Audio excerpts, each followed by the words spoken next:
Was it Price's law that said the magic is done by only a fraction of the people? Square root of the population adds half the value. Yeah. Is Price's law, which is so horrible. if you've got 100 people, 10 people will be adding half of all the value that's added. Yes. Yeah. And if you've got 9 people, it'll just be 3 of them. It's worse than that, though, isn't add it? half the value. You take the square root of what's remaining in the 90. Yeah. So 10 people add half the value. Yeah, and the other 90 so only add half the value. No, so 10 people out of 100, 10 people add half the value. Yeah.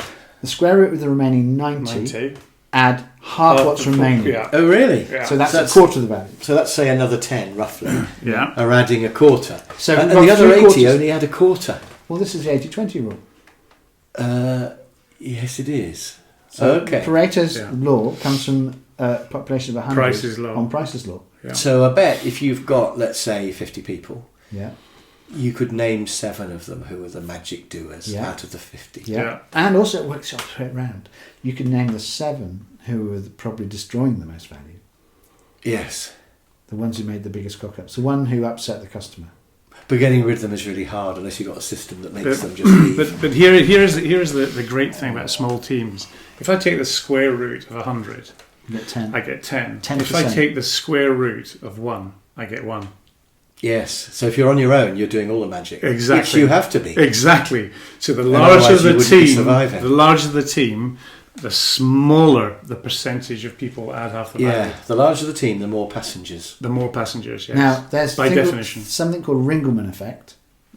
Yes. And the Ringelmann effect was a study of sports. Tug of war. Was it tug of war? Tug of war it was. Ringelmann effect, and what he found was he measured the strain on the rope on the tug of war competition, and when there was one person on both sides, he could measure the strain on the rope, so we get an idea of what each person could contribute in the tug of war competition, the strain they could put into the rope.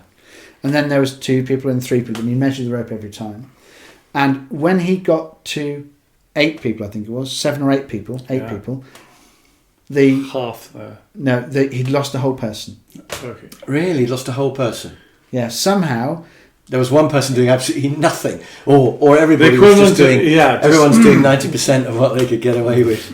And this is a curious thing, because you'd imagine that 8 people would be 8 times as strong as a single. Was person. it just inefficiencies in the way they were pulling, that they were sort of pulling at just the wrong time? Social loafing.